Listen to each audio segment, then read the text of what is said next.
Senator DeFrancisco. It's my understanding that since we don't have a message of necessity, but we want to be productive here in this chamber, that all three leaders have indicated they would consent to at least debating the next bill, 519, and then once the debate is over, hold for the message so that we could use the time productively. If that's in fact the case, can we start the debate on this bill now? Senator Rivera has consented. Without objection, we shall so move, and the Secretary will read. Calendar number 519, Senate Budget Bill, Senate Print 6400D, an act making appropriations for the support of government, state operations budget. Bill is laid aside. Secretary will ring the bell.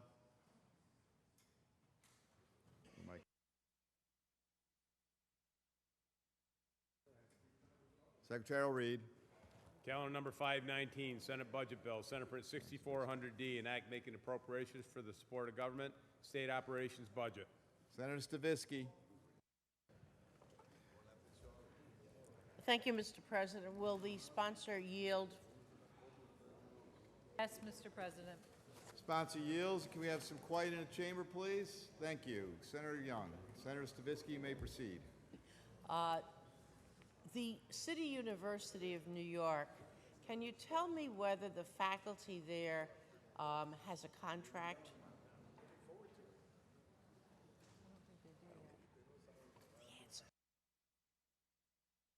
Thank you, Senator Stavisky. Actually, I don't believe that they do have a contract.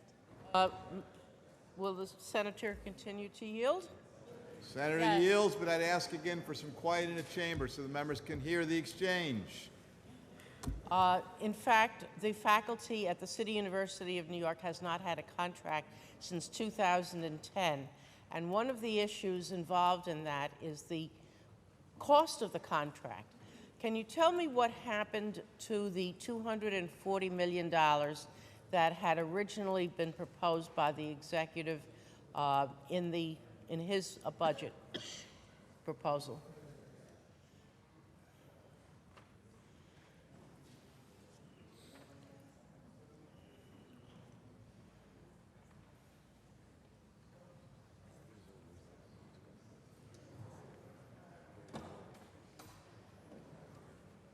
It's not in there.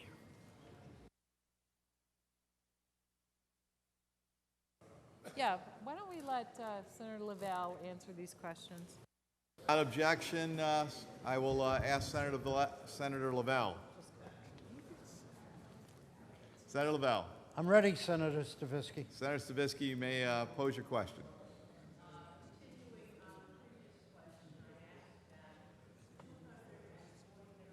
That had been set aside for the contract. That was in the governor's executive budget to us. $240 million for a collective bargaining agreement. And yes, the union there has not had a contract for multiple years. And in fact, if the senator would continue to yield? Yes. In fact, there are multiple unions. It's not just one union. None of them have a contract. And do you believe that it's going to be a little more difficult, perhaps, for a contract that where the budget has not set aside the amount to satisfy the agreement? No, the deliberations regarding City University have been somewhat different. I mean, we had $240 million that was in the governor's budget, as you know, and then we had the other issue that we discussed in our conference committee dealing with $485 million. So there are a number of confluences that have been going on at the same time. So it's been a little different than as many of the discussions in the budget. But It started on a very good footing, as I have said a couple of times, with the $240 million being in the executive budget. The Senator continue to yield. Sure. Senator yields. On another subject, both the SUNY 2020 and the CUNY programs, they each provided for tuition increases, the so-called rational tuition policy. Can you tell us in the budget what happened to that funding? The governor had put in tuition increases, and both houses of the legislature did not accept the increases in the rational tuition. Both houses rejected, for both SUNY and CUNY, any increases in tuition. At the same time, we did in the last 48 hours,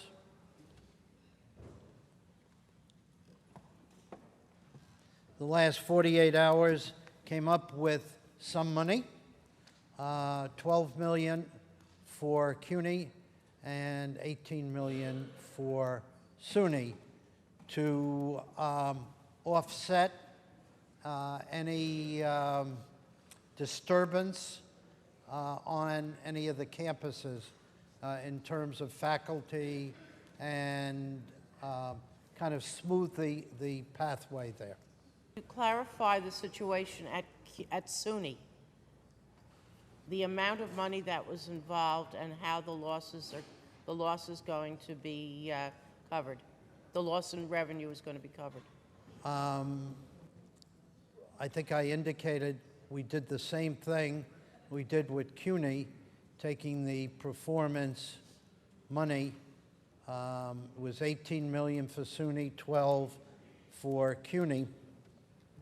We allowed for SUNY the university centers to increase out-of-state tuition by up to 10%. Senator, continue to yield. Yes, Senator. What is the estimated loss of revenue with the lack of a tuition increase? The An total increase for SUNY was worth about $89 million, and for CUNY, I think it was 52 million. Senator, continue to yield. Yes, ma'am. How is SUNY going to make up the difference between the 12 million and the 80 million?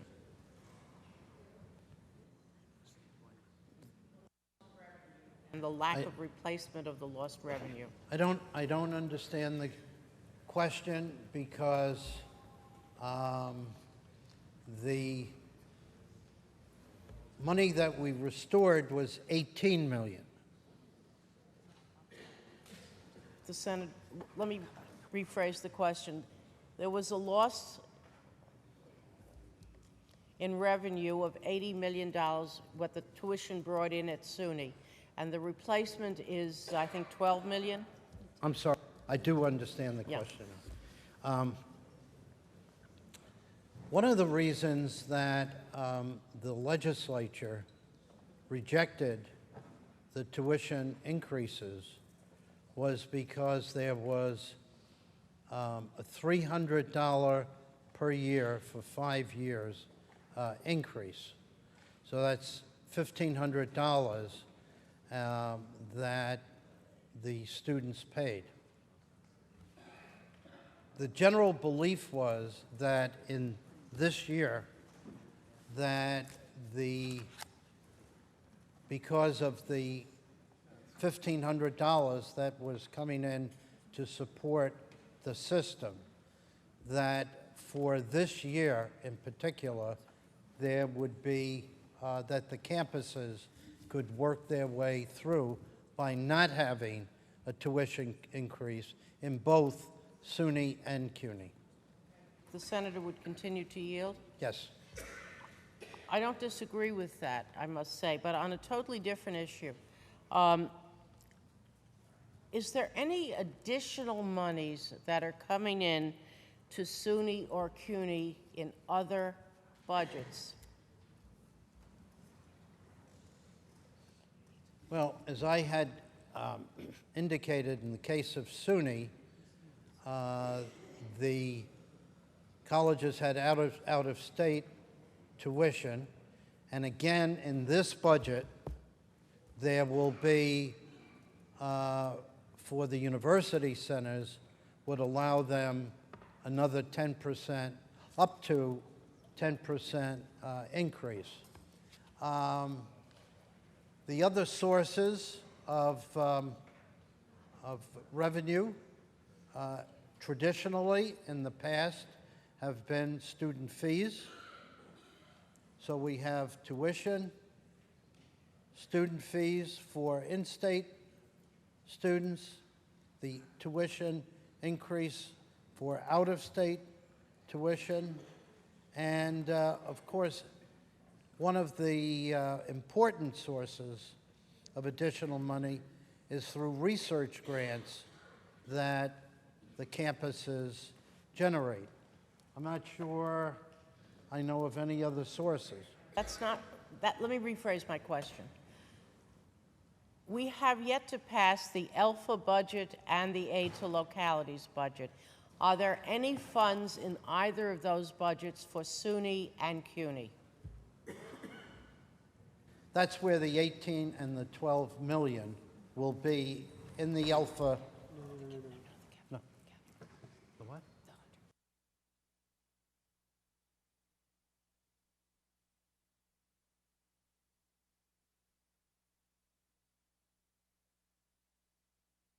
Okay. So the aid to localities will have capital monies, which we added to the budget. So I don't know what other sources of revenue are coming in. Talked about the 18 and the 12, additional capital monies that we added to the governor's budget, executive budget. On the bill, very briefly, Mr. President. Senator Stavisky on the bill briefly. It's very difficult to, not having the aid to localities budget and the Alpha budget in front of us, to anticipate what additional monies will accrue to SUNY and CUNY. I think this is a terrible hit, particularly on CUNY, and the fact that the $240 million has been withdrawn causes me to vote in the negative on this bill. Thank you, Mr. President.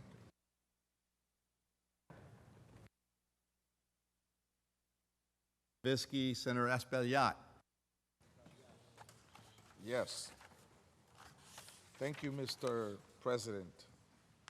I am happy to see that this bill proposes a tuition freeze, and that in fact it increases funding for important programs, in fact, that I participated in when I was in college, such as the SEEK program, College Discovery, Attain, which is an important program to many of us that provides technology labs, SUNY labs. It's an important program, and it has $2 million. In addition to, of course, as I said earlier, the tuition freeze and the fact that the over $400 million proposed to be cut from the senior colleges also was included in the budget. So although there are some minor concerns, you know, this provides some relief for students in the form of a tuition freeze, and particularly for disadvantaged students in form of increases in some of these opportunity programs.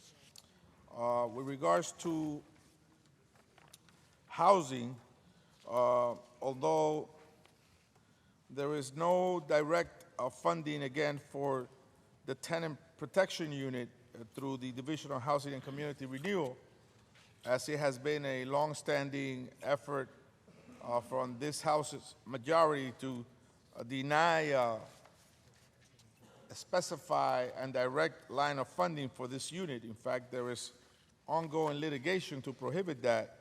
A unit that provides relief and help to tenants. It has recuperated thousands of rent-stabilized units that have been illegally taken off the rolls, and is continuing to do a good job, although we're still not getting a direct line. I'm happy to see that there is a $2 million increase for the division. And I hope that in their wisdom, they can find the funding to continue to have the TPU, the Tenant Protection Unit, working again this coming year.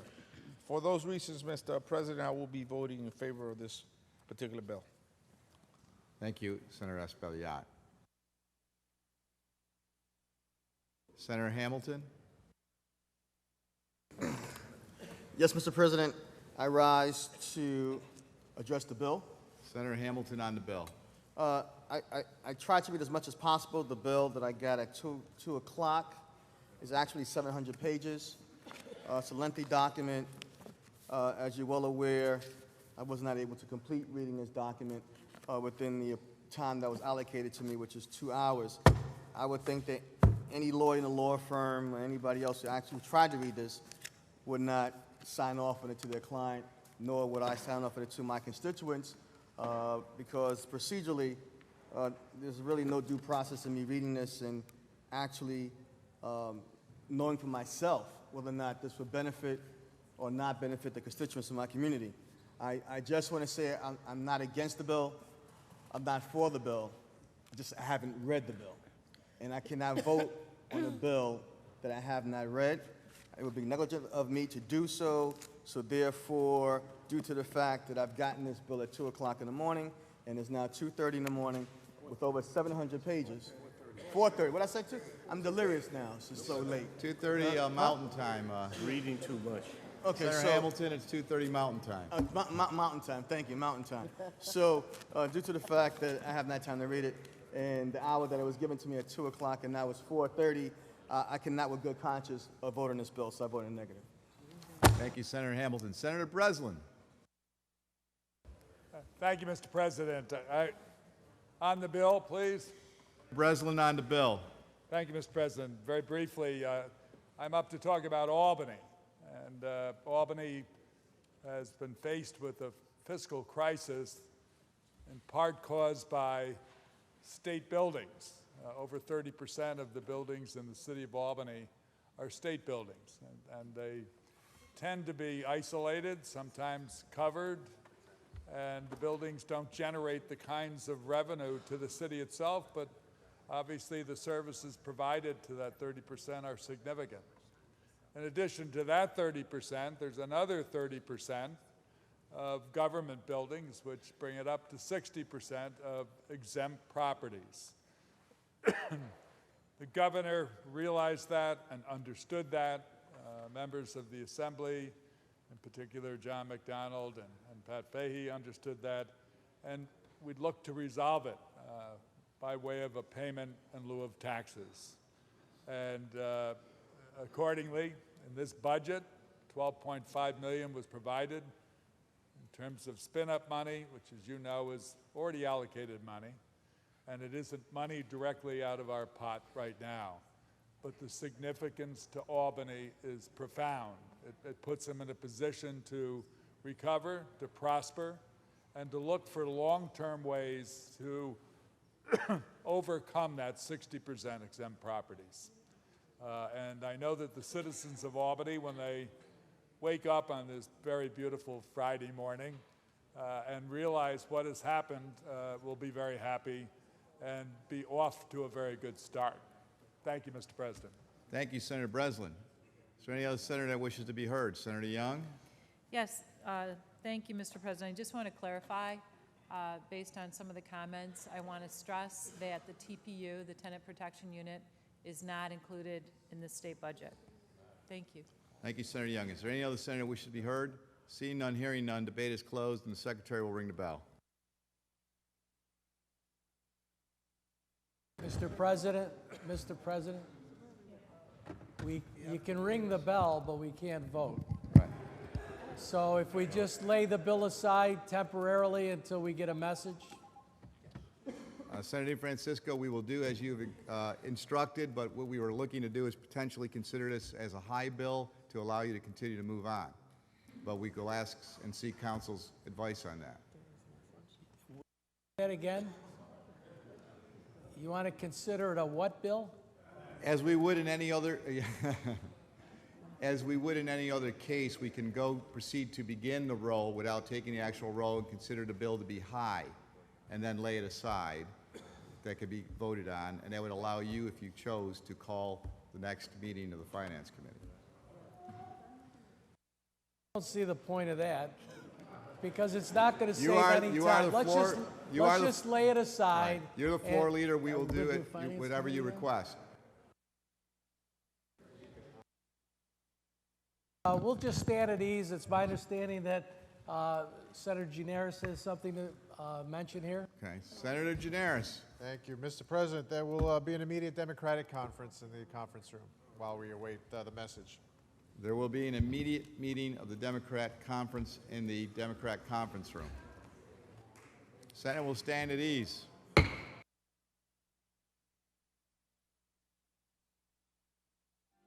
DeFrancisco. Yes, Mr. President, there'll be an immediate meeting of the Finance Committee where all two bills will be taken up, Judiciary and Legislative and the Alpha bill. There'll be an immediate meeting of the Finance Committee in room 332. And immediate would be good. An immediate meeting of the Finance Committee. Follows that so we can move things along. All members of the Finance Committee, please report to 332. Senate stands at ease. Senate will come to order. Senator DeFrancisco. Yes, I understand there's a report of the Finance Committee at the desk. There is a Finance Committee report at the desk. Secretary will read.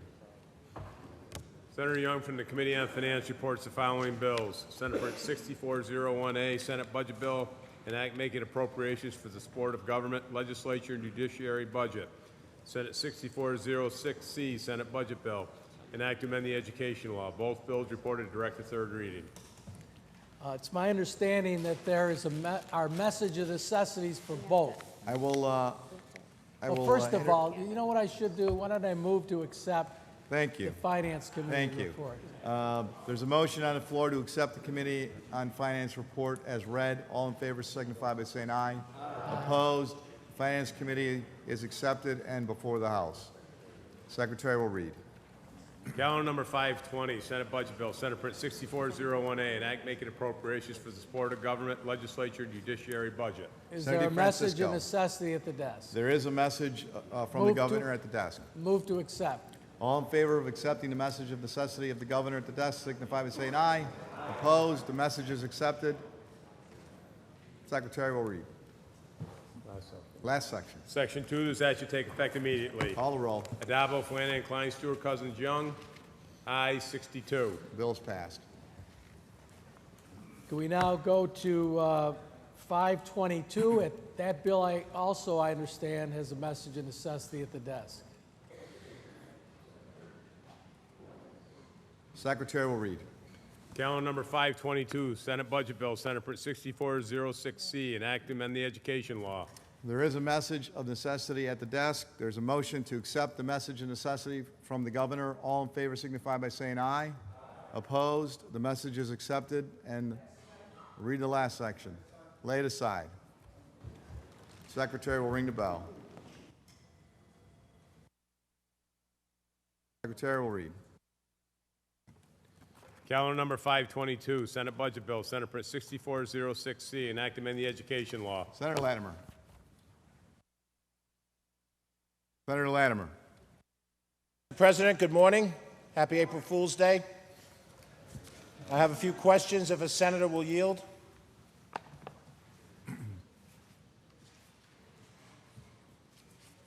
Yes, Mr. President. Senator yields. Thank you, Senator.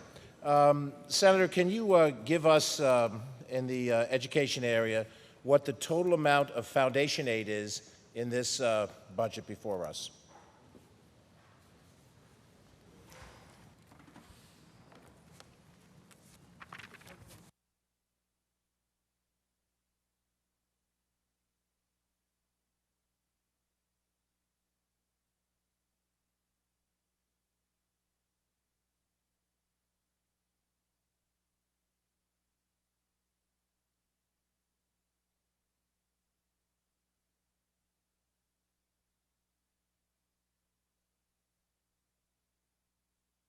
Through you, Mr. President, the total amount of foundation aid is $1,176,135,000. May I ask, would Senator yield and just repeat that number again so I have it accurately?